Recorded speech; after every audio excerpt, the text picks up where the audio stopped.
esencialmente hoy vamos a tocar este versículo, el 27, 3:27. Y si la clase del domingo pasado fue como muy teológica, como muy teórica, la clase que hoy vamos a tener va a ser muy práctica, muy práctica.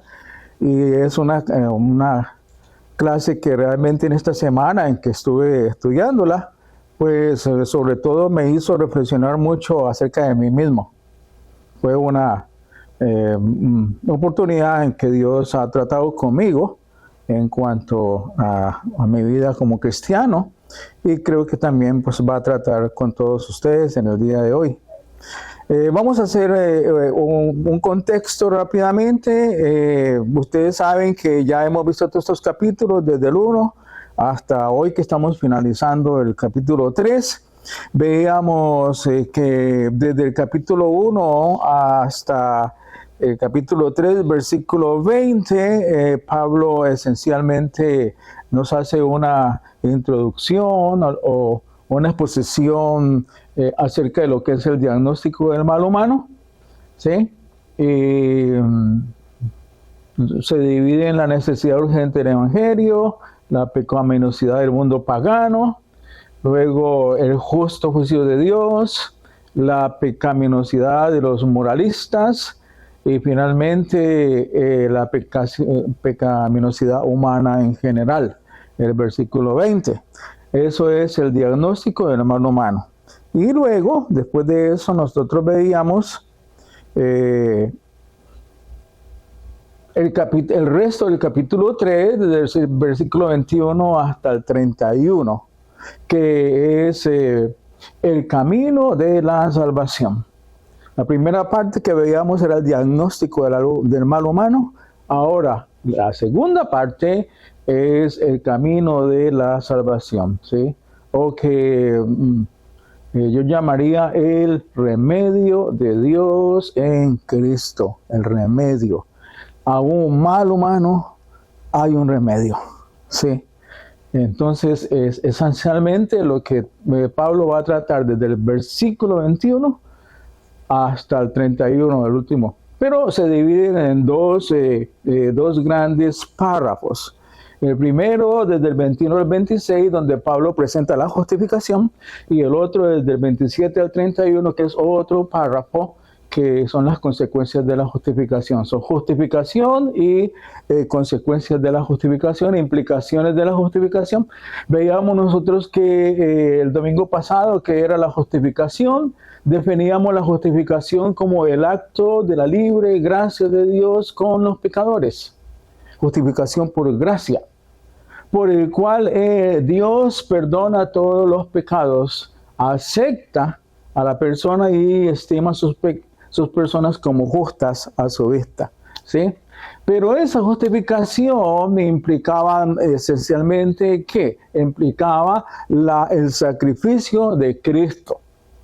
Esencialmente la justificación es el producto del sacrificio de Cristo. Y dentro del sacrificio de Cristo hay dos grandes conquistas, dos grandes logros. La primera es la redención.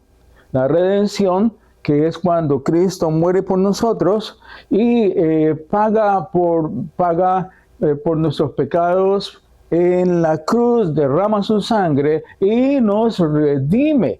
Esa es la redención, nos compra el boleto de nuestra libertad del pecado y de nuestra redención del pecado, es ser esclavo del pecado a través de ese precio que fue su sangre.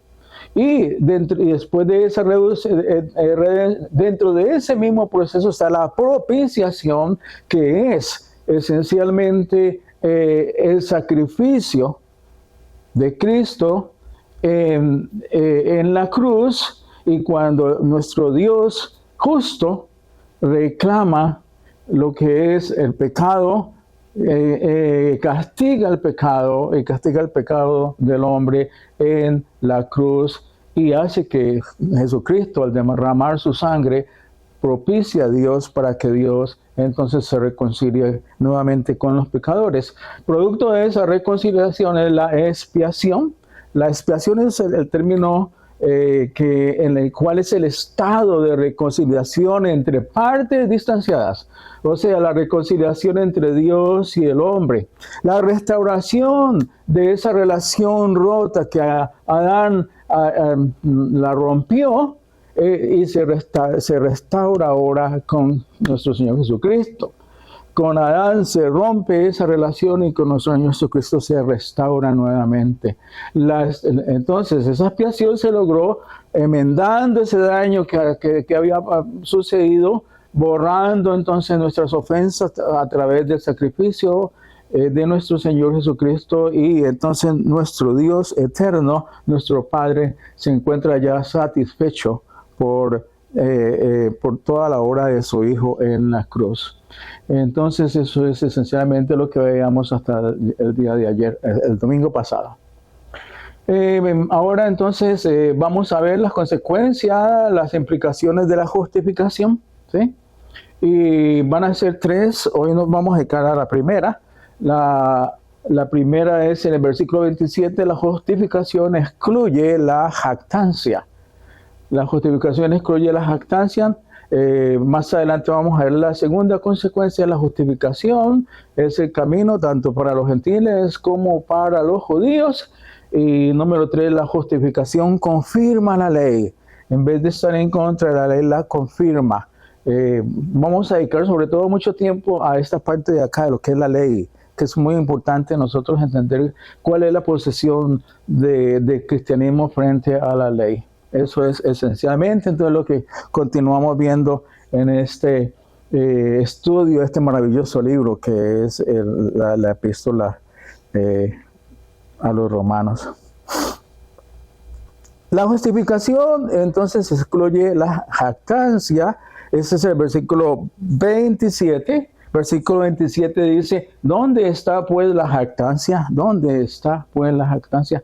Queda excluida. ¿Por cuál ley? ¿La ley de las obras? No, sino por la ley de la fe. Esa es la primera consecuencia que Pablo nos habla aquí, acerca de la consecuencia de la justificación. Indudablemente, yo creo que es una de las principales consecuencias, como vamos a ver ahora. ¿Sí? Y para esto voy a tomar algunos apuntes hoy de una persona que se llama C.S. Lewis. C.S. Lewis, ese es el nombre de él. Él es el británico, escritor. Él es muy conocido por unos libros infantiles llamados Las Crónicas de Narnia. Crónicas de Narnia, ¿sí? Muy conocido por ese libro. Él fue muy amigo de otro escritor de obras así de ciencia ficción llamado Tolkien, el que escribió El Señor de los Anillos, ¿sí? Toda esa serie, ¿sí? Eso. Pero Lewis fue un cristiano, entre otras cosas, un cristiano anglicano, y escribió un libro al cual nos vamos a referir, que se llama Mero Cristianismo. Mero Cristianismo, ¿sí? No sé si realmente esa es la traducción correcta, pero Mero Cristianismo. ¿Sí? ¿Sí? Bueno. Y él es un cristiano que ha escrito con mucha perspicacia acerca de lo que es esto de la jactancia, de la cual ahora habla la Biblia. ¿Sí? Realmente nosotros, por ejemplo, no usamos mucho este concepto de jactancia. Los colombianos, creo que muy poco lo usamos, jactancia. ¿Sí? Pero buscando en la Biblia, en casi todas las versiones, esa es la palabra que se utiliza.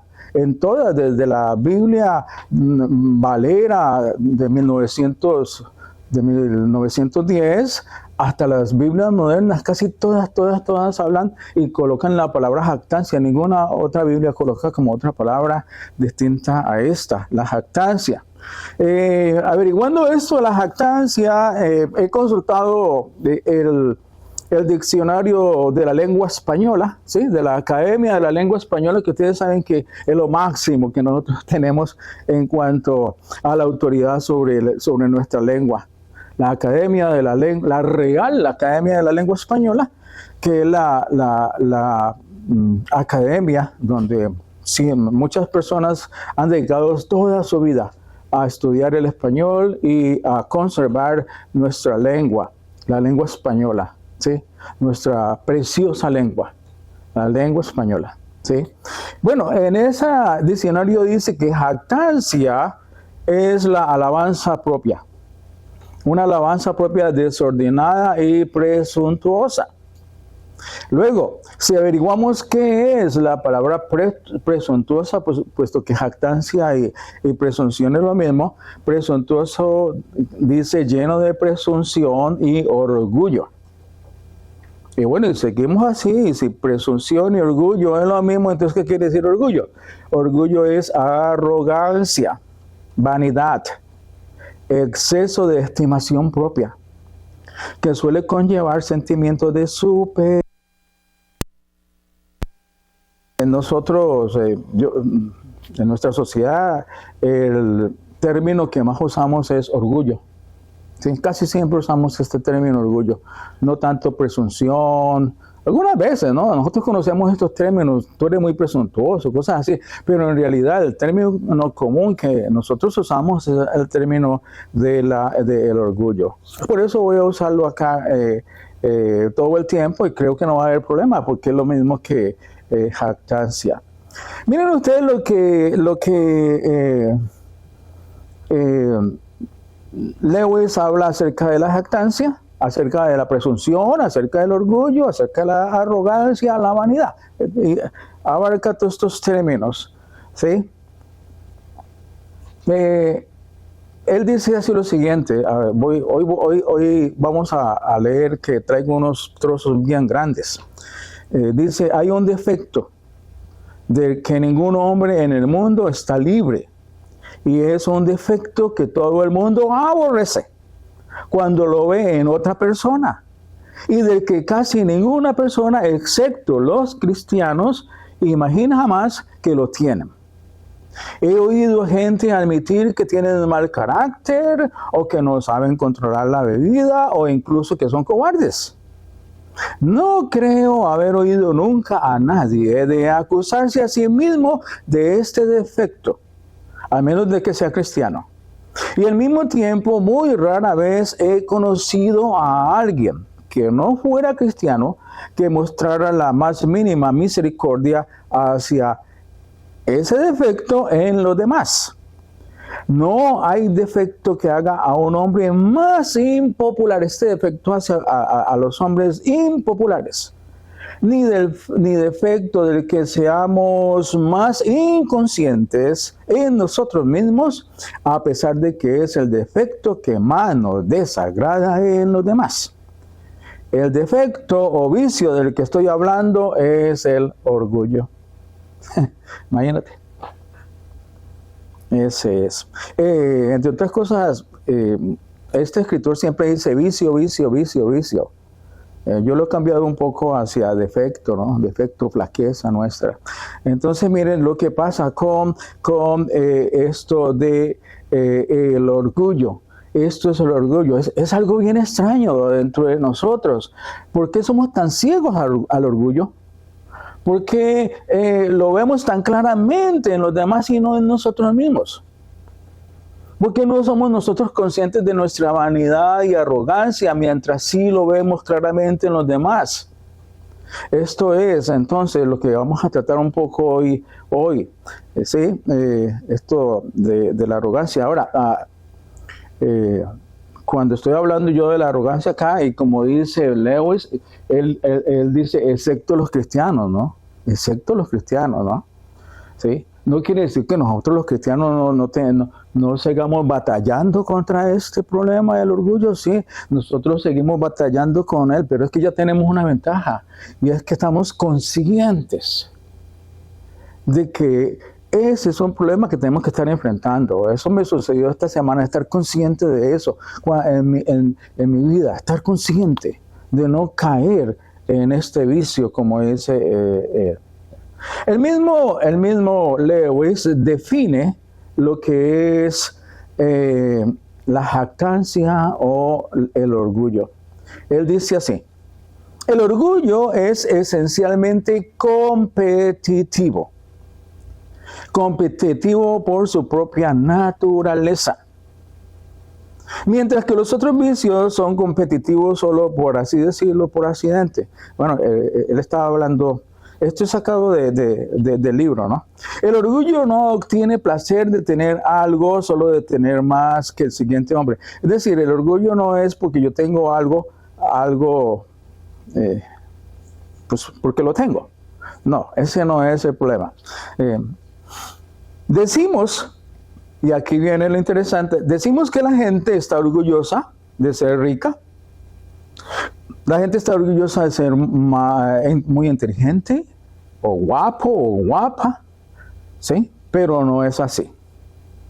De eso no es que está la gente orgullosa, de tener las cosas o de ser más inteligente, no. De lo que está la gente orgullosa es de esto, y acá viene lo importante. Están orgullosos de ser más ricos o más inteligentes o más guapos que los demás.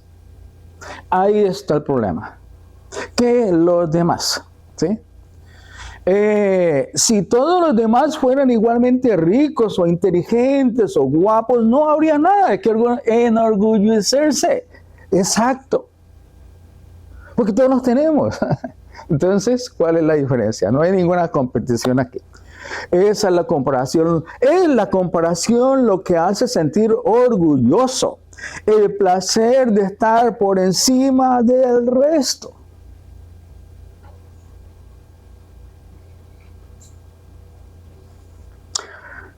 Nosotros como cristianos sabemos que si nosotros tenemos bienes materiales, no es por nosotros, no es por nuestro mérito, no es porque yo sea muy inteligente. Eso hace parte. Claro, Dios nos ha dado todas estas habilidades, todas estas actitudes, pero es porque Él nos la ha dado, no por el mérito mío o algo así, no. Sí, si tenemos bienes materiales es porque es una bendición de Dios. Y además, ¿para qué es eso? Para bendición de los demás, no para gloriarme, es para hacer de bendición a los demás. Los bienes materiales no son para que yo me glorifique, sino para glorificar a Dios. Si soy inteligente es para glorificar a Dios. Si tengo destreza son para servir a Dios. Ahí está la enorme diferencia cuando nosotros comenzamos a pensar acerca de esto, ¿sí? Bueno, ahora aquí viene una pregunta bien interesante. ¿Ustedes saben cuál fue el primer pecado en el mundo? ¿Cuál fue el primer pecado en el mundo? Pues les cuento que el primer pecado en el mundo fue el pecado del orgullo.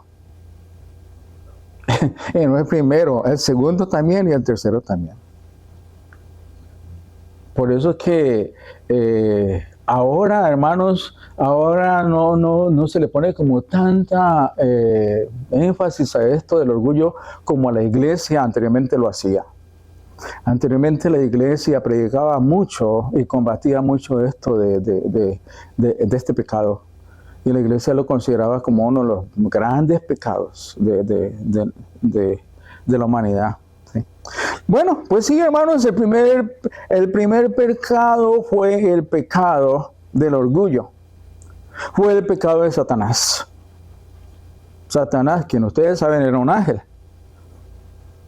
Era un ángel de Dios y luego pues él siguió siendo ángel, pero ya no ángel de Dios, sino contra Dios.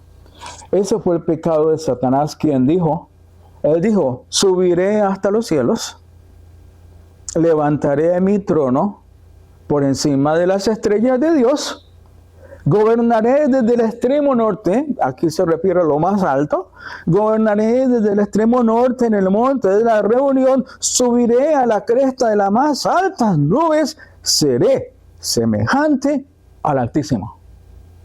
Competencia. No me voy a quedar atrás. Seré igual o superior a Dios. Ese fue el orgullo. Y eso fue lo que Satanás pensaba que él iba a hacer. ¿Sí? Pero que en realidad lo que pasó fue que esto lo llevó a la desgracia, a su sepulcro, a las profundidades del abismo. Ese fue el primer pecado, ¿sí? El pecado del orgullo. Luego tenemos nosotros que, aquí voy a leer todo este versículo, capítulo 3 de Génesis, desde el versículo 1 hasta el 7. Voy a leerlo primero para que veamos el contexto de lo que fue el pecado de Adán y de Eva. Dice, la serpiente era más astuta que todos los animales del campo que Dios el Señor había hecho, así que preguntó a la mujer, ¿con que Dios les dijo que no comieran de ningún árbol del jardín? Eva contesta, podemos comer del fruto de todos los árboles, respondió la mujer, pero en cuanto al fruto del árbol que está en medio del jardín, Dios nos ha dicho, no coman de ese árbol ni lo toquen. Entre otras cosas, Dios no dijo que no lo tocaran. No coman de ese árbol ni lo toquen, de lo contrario morirán. Pero la serpiente dijo a la mujer, no es cierto. La duda. Ahí sembró la duda. No es cierto. No van a morir. O sea, Dios es mentiroso. No, ¿cómo van a morir? Dios sabe muy bien que cuando coman de ese árbol se les abrirán los ojos y llegarán a ser como Dios, conocedores del bien y del mal.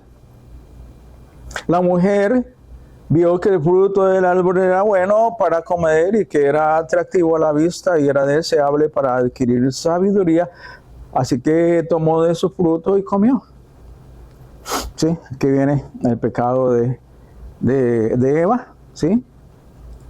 El orgullo fue el pecado de Eva, que quería ser como Dios. Tener el conocimiento del bien y del mal y ser como Dios, competir con Dios.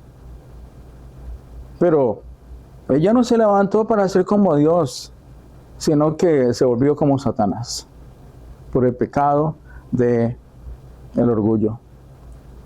Luego dice, luego dio a su esposo que estaba con ella y él también comió. En ese momento los ojos de ambos fueron abiertos y tomaron conciencia de su desnudez.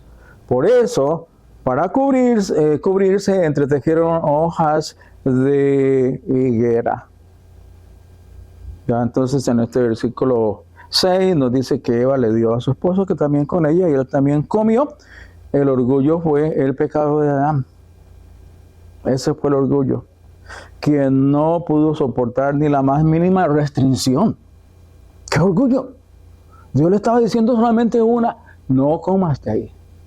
Solamente eso, es una restricción. Pero él no pudo soportar esa restricción por su orgullo. No pudo soportar la ley de Dios. Hay gente que no soporta la ley de Dios, que la odia. Adán quería hacer la ley por sí mismo. Yo soy mi propia ley. ¿Sí? Por eso pecó y llevó a toda la raza humana a la miseria. Ese fue el pecado de Adán, el pecado de orgullo. Y mire todas las consecuencias que causó ese pecado. Nos arrastró a todos los demás a la miseria. Esos tres pecados basados en el orgullo son los que comenzaron como a moldear el mundo. Todo el pecado de Satanás, el de Adán y el de Eva, llevó al mundo. Y luego pues ustedes ven, si van a leer más adelante en el versículo 15, pues Dios, 3:15, Dios provee ya una solución a eso, lo que se llama el Evangelio. Ahí es la primera vez en que nosotros comenzamos a hablar del Evangelio. Miren ustedes entonces esto del orgullo. Sí, del orgullo. ¿Cómo es el orgullo? Y no sé, yo me he tratado de demorar un poco mucho en esto. Bueno, primero yo les digo por mí mismo. Sí, me perdonan, pero es como para darme una lección a mí mismo con esto, sí. ¿sí? Y yo creo que también es necesaria una lección para todos nosotros, para que no olvidemos estas cosas que muy pocos se tienen en cuenta hoy en día, ¿sí? ¿Qué es lo que el orgullo ocasiona? El orgullo o la jactancia primero ocasiona divisiones entre las personas, ocasiona vivir negando la realidad y la ansiedad, ¿sí? Por ejemplo, en cuanto a las divisiones entre las personas, el orgullo por la raza, el estatus social y el logro conducen. Estas son cosas del orgullo, ¿no? Los que se sienten orgullosos por la raza, o los que se sienten orgullosos por su estatus social, toda esa cuestión, o los que se sienten que han logrado muchísimas cosas en su vida, todo eso necesariamente conduce al prejuicio. Conduce al prejuicio, a la condescendencia, a la hostilidad. Realmente una de las cosas que más pone conflicto es cuando hay comparaciones, ¿sí? Por eso a uno como padre le dicen, nunca vayas a comparar un hijo con el otro. No, precisamente, no compares, porque va a causar una hostilidad. Y desafortunadamente es una hostilidad que va a durar por años. ¿Saben ustedes eso? La hostilidad entre los hermanos. Hay hermanos que dejan de hablarse por años y años y años. Y lo que nosotros y la gente dice, los problemas comunes de la familia, las peleas comunes de la familia. No. Esos son comunes, pero esas cosas no pueden ser así dentro de la familia. Ahí está, es que como se quiere destruir la familia también, ¿no?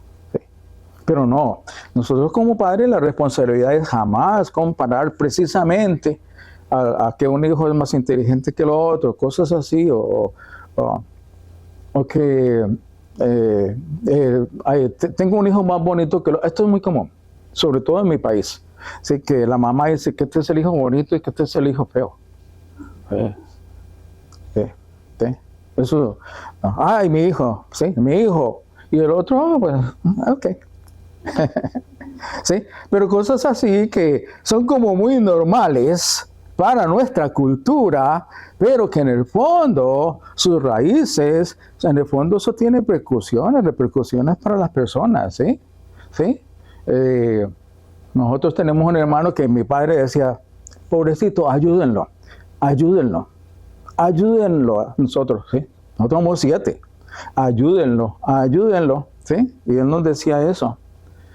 Y mi hermano tiene 60 años y todavía estamos ayudándolo. Mira las consecuencias, ¿sí? Todavía, ¿sí? Por comparar con los demás, ¿sí?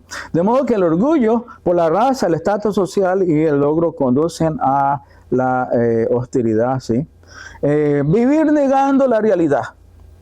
El orgullo nos ocasiona a nosotros que neguemos la realidad, ¿sí? Si nuestra confianza proviene de nuestra raza, entonces, si yo pongo toda mi confianza en la raza, entonces, o en el país o algo, si alguien dice algo de ese país, a mí no me va a gustar, ¿no? Porque yo tengo depositada ahí toda mi confianza. Si yo deposito toda mi confianza en mí mismo, como es el mensaje de hoy día, ¿sí? Siempre en ti mismo, confía en ti mismo y todo lo demás por magia va a resultar, ¿sí? No, sino que tú confíes en ti mismo. Pero si uno confía en sí mismo, entonces esa confianza, esa base, ese cimiento que uno ha puesto ahí de confiar uno en sí mismo, hace que uno se vuelva sensible a cualquier crítica, ¿verdad? Precisamente porque uno está basando todo su prestigio en uno mismo. Uno está basando toda su confianza en uno mismo. Y si uno mismo fracasa, entonces, ¿dónde queda todo? Todo se le derrumba. Y si alguien comienza a criticarlo, entonces todo va a derrumbarse, porque precisamente ese es el cimiento que nosotros hemos puesto, la confianza en nosotros mismos. Y la ansiedad. Indudablemente, como dice en la Biblia, pues si nosotros ponemos todo nuestro interés en unas propiedades y ponemos el corazón ahí, pues ahí está toda la vida de uno, ¿sí? Y si ponemos la confianza en el dinero o la confianza en las posesiones, como pasó por ejemplo ahora, que vino el huracán y, ¿cierto? Uno tiene sus posesiones y ¡ay! ¿Qué va a pasar si el huracán se lleva todo, verdad? ¡Qué ansiedad! ¿Verdad? ¿Sí? Entonces, si nosotros ponemos toda la confianza en eso y que el futuro nuestro depende de eso que tenemos, entonces pues la ansiedad va a ser enorme porque pues nadie sabe las cosas cómo van a ser mañana, como la misma escritura dice en el libro de Santiago, ¿verdad? ¿Sí? Pero qué bueno que en esta experiencia que nosotros tuvimos del huracán, pues yo creo que muchos de ustedes pensaron, bueno, confiamos en Dios, ¿verdad? Y que sea la voluntad de Dios. Y como dice Job, Dios dio, Dios quitó. Bendito sea el nombre de nuestro Señor Jesucristo. Entonces, ¿sí? Ya nosotros vemos las cosas un poco distintas, ¿sí?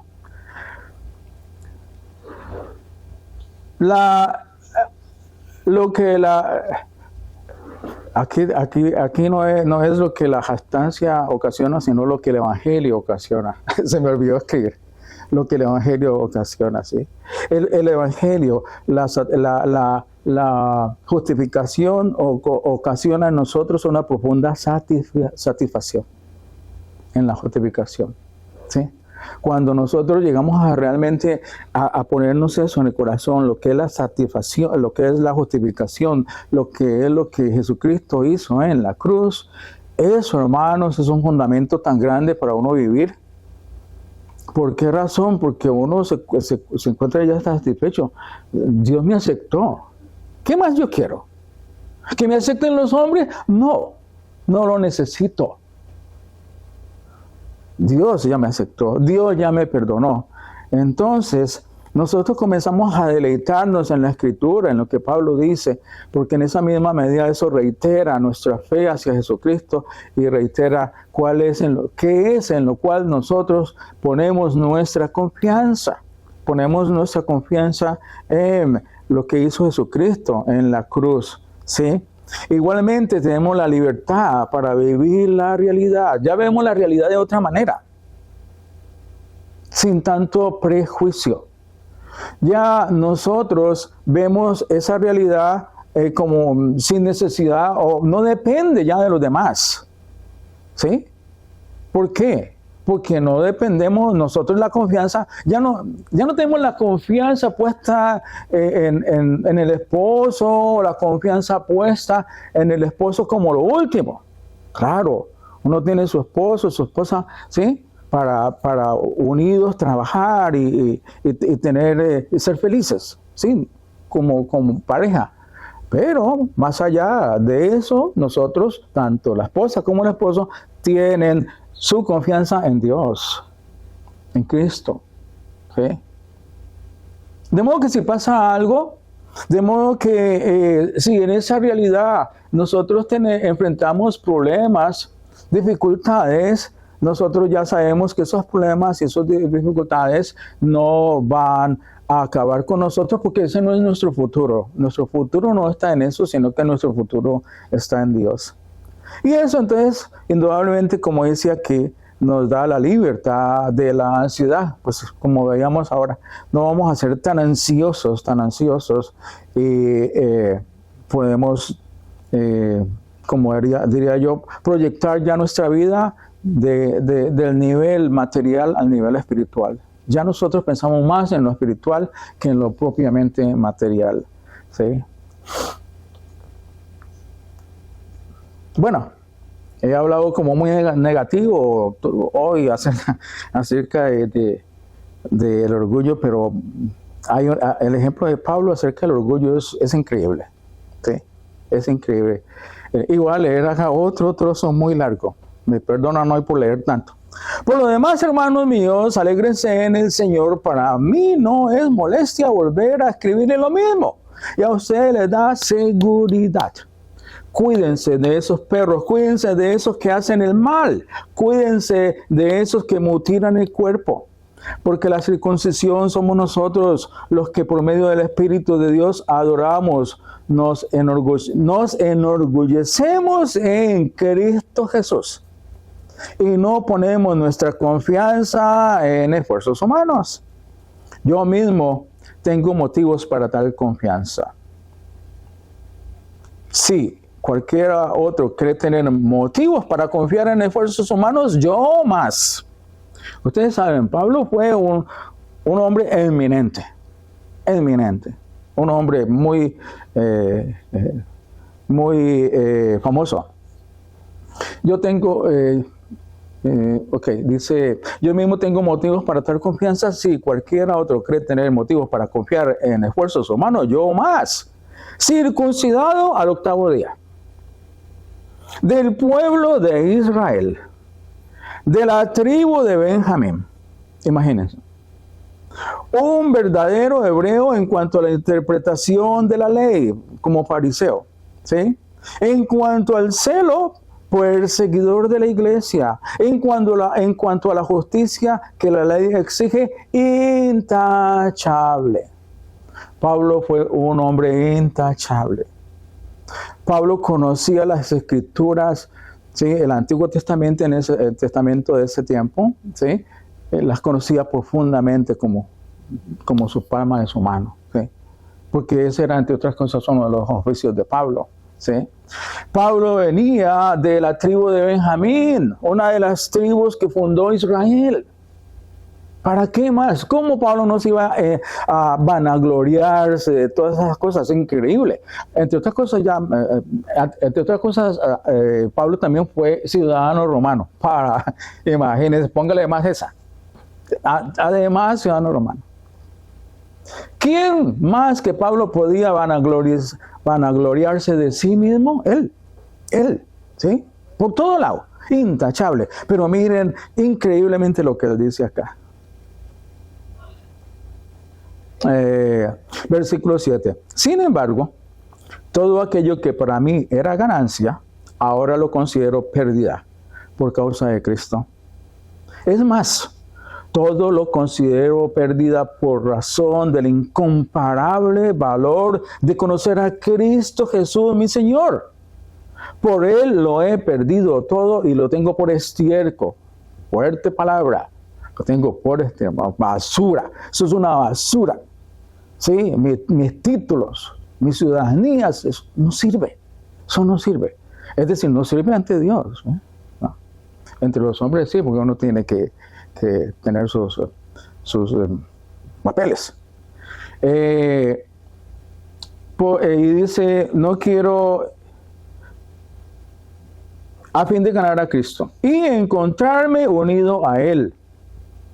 No quiero mi propia justicia que procede de la ley, sino la que se obtiene mediante la fe en Cristo, la justicia que procede de Dios basada en la fe. Lo he perdido todo, a fin de conocer a Cristo, experimentar el poder que se manifiesta en su resurrección, participar en sus sufrimientos y llegar a ser semejante a Él en su muerte. Así espero alcanzar la resurrección de entre los muertos.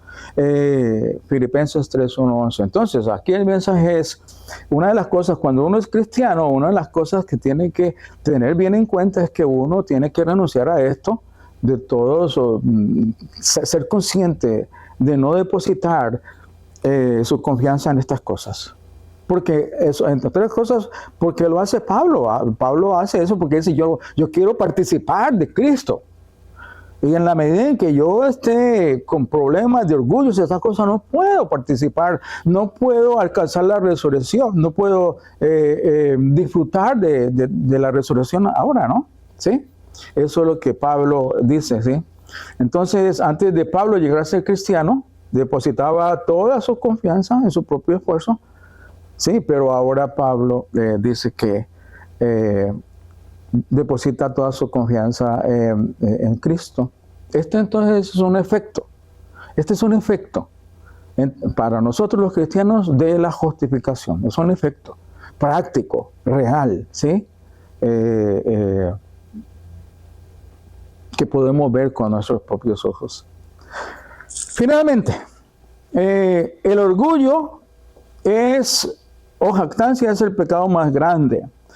Casi todos los cristianos en la historia de la iglesia han hecho mucho énfasis en esto del orgullo y como uno de los más grandes pecados, ¿sí? Ustedes saben, para Dios no hay un pecado que sea como más grave que el otro, no, todos los pecados son pecados, ¿sí?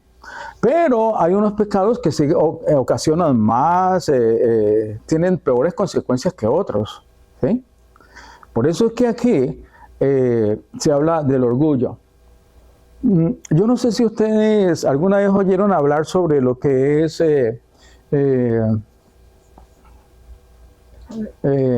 los 7 pecados capitales. Oye, ¿has oído? Esto es católico, ¿no? Dentro de la doctrina católica está la doctrina de los pecados mortales o pecados capitales, que son 7, según la doctrina desarrollada por los católicos, ¿sí? Yo les hablo a veces de la doctrina católica porque yo trabajé en un colegio católico por 16 años, ¿sí? Y entonces todos los días por la mañanita tenía que oír al cura, al sacerdote, que hablaba a todos, a los estudiantes, a la comunidad, a todos nos hablaba, pastor.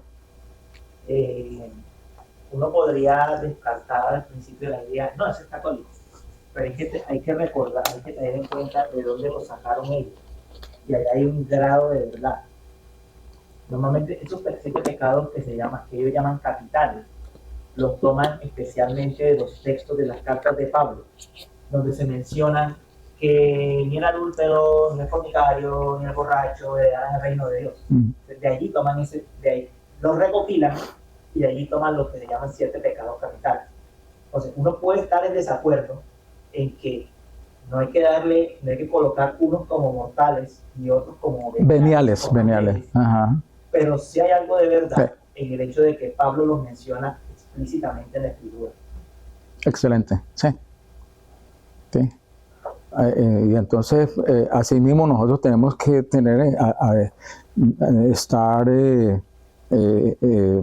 avisados de esto, ¿no? Y cuidarnos de esto, por ejemplo, de el orgullo. Entre otras cosas le hablaba de esto, de los pecados capitales y pecados veniales, porque son 7. Y ustedes saben cuál es el primero que nombra. ¿Cuál es de todos esos 7 pecados mortales? El primero de todos, ¿saben cuál es? El orgullo. Ese es el que se nombra, ¿sí? El orgullo. Entonces, creo que después del orgullo sigue sigue la codicia, está el orgullo, está la codicia, está la gula, está la ira, está la lujuria, está la pereza también, ¿sí? Sí, son esos 7, ¿sí? Entonces, por eso, hermanos, hermanas, hoy hemos dedicado tiempo a esto del orgullo para que nosotros reflexionemos y estemos avisados de esto, ¿sí? Estemos a toda hora mirándonos a nosotros mismos en esto, ¿sí? Lo contrario del orgullo es modestia, humildad, sencillez, naturalidad, modestia. Entonces eso es lo que vamos ahora a perseguir nosotros como cristianos, ser modestos, ser humildes, ser sencillos, ser naturales, ¿sí? Filipenses 2, 8 dice, y hallándose en condición de hombre, se humilló a sí mismo, haciéndose obediente hasta la muerte y muerte de cruz. Esa es la humildad de Dios, la humildad de Cristo, su humillación, ¿sí? Haciéndose a sí mismo obediente hasta la muerte y muerte de cruz. El mismo Señor Jesucristo, Mateo, nos dice Él dice, sean como yo, sencillo, humilde y manso de corazón, así dice Mateo. Sean como yo, humildes y mansos de corazón. El mismo Jesucristo lo dice, ¿sí? Entonces, hermanos, hoy terminamos la clase viendo esto de que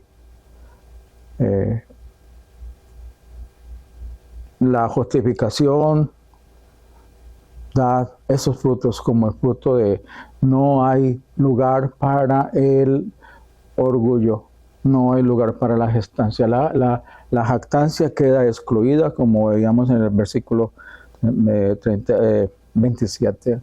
¿Sí?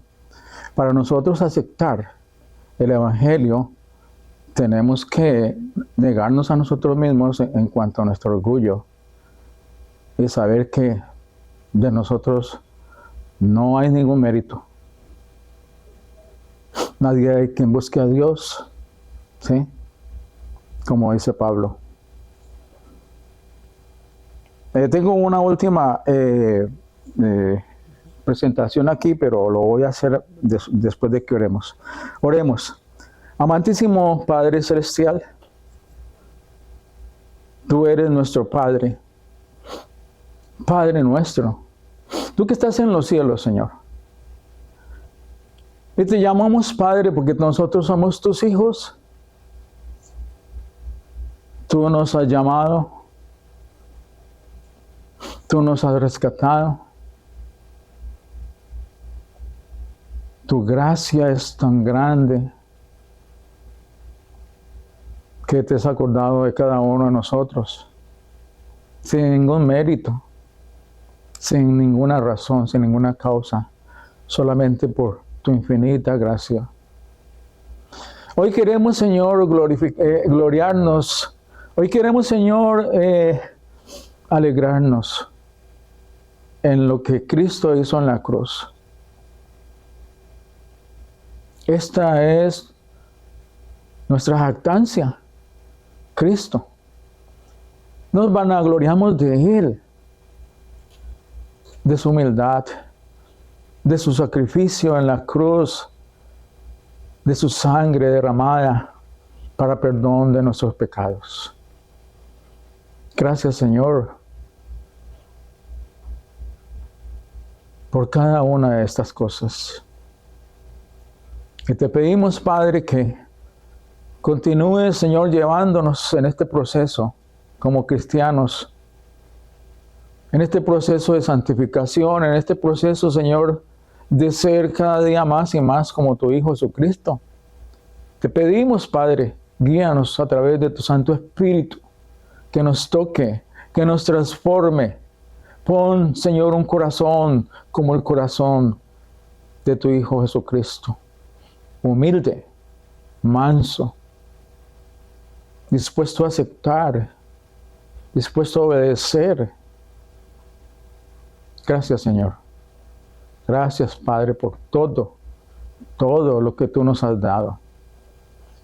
Y que lo debemos, Señor, de poner como nuestro cimiento, como la base de nuestra confianza. Gracias, Señor bendito, por tu Hijo Jesucristo. Señor, y que ahora en el servicio, Señor, sea para tu alabanza, para tu gloria. Oramos en el nombre de nuestro Señor Jesucristo. Amén. Amén. Bueno, les decía que les tengo una última que es buenísimo. Me lo pongo a lo último porque se refiere exactamente a a la clase de hoy. Pero no sé, lo puse al último, pero muy bueno. ¿A qué viene? Sí. Ustedes ya lo vieron, ¿verdad? Esta foto. Esta foto la puso el pastor esta semana, ¿sí? ¿Cómo se llama? En WhatsApp. En WhatsApp la puso y apenas yo la vi, ahora mismo la guardé. Porque es exactamente, no es arrogancia, decir que somos salvos por la gracia de Dios y que Dios mismo nos mantendrá salvos. Eso no es arrogancia, porque muchos cristianos piensan eso. No, la arrogancia es pensar que uno puede salvarse por sí mismo, por sus obras. Eso sí es arrogante. Gracias, pastor, por este mensaje que me impactó bastante cuando lo leí. E inmediatamente y especialmente como anillo, el anillo para hoy, para el sermón de hoy. El Señor les bendiga.